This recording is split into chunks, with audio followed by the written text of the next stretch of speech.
ফিরে যেতে পারে রোহিঙ্গারা। যদি রোহিঙ্গারা তাদের দেশে ফিরিয়ে না যায়, বাংলাদেশের উপরে এক অভিশাপ হয়ে বসে থাকবে। দিন দিন রোহিঙ্গাদের প্রজন্ম বাড়তেছে। 12 লাখ রোহিঙ্গা আসলেও 9 বছরের ব্যবধানে 3 লাখের বেশি রোহিঙ্গা জন্ম নিয়েছে। এত বড় জনগোষ্ঠী কোথায় গিয়ে দাঁড়াবে? দিন দিন অপরাধ বাড়তেছে। খুন, গুম, অপহরণ, রাহাজানি, সাদাবাজি এবং ইয়াবা কারবার দিন দিন বেড়েই চলছে। এ সমস্ত ইয়াবা কারবার বন্ধ হবে না যতদিন না রোহিঙ্গারা এখান থেকে প্রত্যাবাসিত হবে না। রোহিঙ্গাদের প্রত্যাবাসন খুবই জরুরি, না হয় উকিয়া টেকনাফ তথা পুরো বাংলাদেশে অভিশাপ নেমে আসবে। রোহিঙ্গাদের নিজ বাড়িঘরে যদি আরকান আর্মি তথা মগবাগিরা ফিরিয়ে না নেয়, ভিন্ন কৌশলে চলে যেতে হবে তাদের। বর্তমানে দাঁড়িয়ে আছি গুমদুম জলপাইতলি। ঠিক আমার পিছনেই দেখা যাচ্ছে বাংলাদেশ মিয়ানমার সীমান্তের কাঁটাতারের বেড়া। কাঁটাতারের বেড়ার ঠিক পূর্ব পাশে লাল ফ্ল্যাগের চিহ্ন। সেই লাল ফ্ল্যাগটি মগবাগি তথা আরকান আর্মিদের। আরকান আর্মিদের তল্লাশি চৌকি অথবা সীমান্ত চৌকি হিসেবে তারা এই ছোট্ট কুড়েঘরগুলো তৈরি করেছে। মিয়ানমারের আরকান রাজ্যটি পুরোপুরি দখলে ছিল রোহিঙ্গাদের।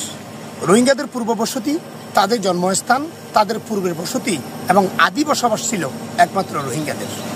বলা যায় রোহিঙ্গাদের আদি বসতি তথা একমাত্র রোহিঙ্গাদের রাজ্য হিসেবে পরিচিত সেই মিয়ানমারের আরকান রাজ্যটি। পরবর্তীতে রোহিঙ্গাদেরকে তাড়িয়ে দেওয়ার জন্য নানান কৌশল শুরু করে মিয়ানমার। একে একে রোহিঙ্গাদের উপর নিপীড়ন এবং নির্যাতন শুরু করে বাংলাদেশে পালিয়ে আসতে বাধ্য করে। 2016 সালে 1 লক্ষ রোহিঙ্গা বাংলাদেশে পালিয়ে আসে। 1 বছর যেতে না যেতেই 2017 সালে আবারও 12 লাখ রোহিঙ্গা বাংলাদেশে পালিয়ে আসে প্রাণ বাঁচাতে। 9 বছর পেরিয়ে গেলেও কোনো রোহিঙ্গাকে এখনো ফিরিয়ে নেয়নি মিয়ানমার। নানা নাটক তালবাহানার মধ্য দিয়ে 9 বছর পেরিয়ে গেছে। অন্যদিকে রোহিঙ্গাদের ফেলে আসা সেই জায়গার সম্পদের উপরে দখল নিয়েছে আরকান আর্মি তথা মগবাগিরা। তারা সেটি রাখাইন রাজ্য হিসেবে গঠন করার জন্য মিয়ানমারের জান্তা সরকারের সাথে তুমুল লড়াইয়ে লিপ্ত হয়েছে আরকান আর্মিরা। এখন আরকানের প্রায় 90% জায়গা দখলে নিয়েছে মগবাগি তথা আরকান আর্মিরা। কিভাবে ফিরে যেতে পারে রোহিঙ্গারা? যদি রোহিঙ্গারা তাদের দেশে ফিরিয়ে না যায়, বাংলাদেশের উপরে এক অভিশাপ হয়ে বসে থাকবে। দিন দিন রোহিঙ্গাদের প্রজন্ম বাড়তেছে। 12 লাখ রোহিঙ্গা আসলেও 9 বছরের ব্যবধানে 3 লাখের বেশি রোহিঙ্গা জন্ম নিয়েছে। এত বড় জনগোষ্ঠী কোথায় গিয়ে দাঁড়াবে? দিন দিন অপরাধ বাড়তেছে।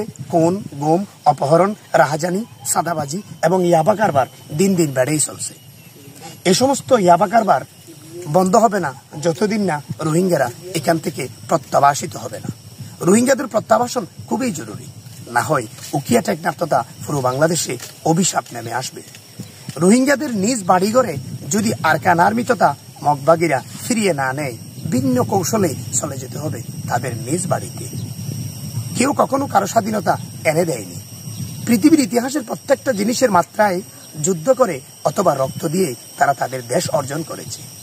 রোহিঙ্গারা ফেলে এসেছে তাদের ঘরবাড়ি, প্রাণ বাঁচাতে বাংলাদেশে এসেছে। এখন দখলে নিয়েছে তৃতীয় পার্টি। এ সমস্ত মগবাগি বা আরকান আর্মি তারা ত্রিপুরা, আসাম, ভারত বিভিন্ন জায়গা থেকে আরকানে গিয়ে বসতি গেড়েছে। তাদের জন্মস্থান বা জন্মভূমি বাড়ি নয়। কিন্তু বর্তমানে তারা জান্তা সরকারের সাথে লড়াই করে 90% দখলে নিয়েছে। এই মুহূর্তে রোহিঙ্গাদের ফিরিয়ে যাওয়া বা প্রত্যাবাসন খুবই জরুরি।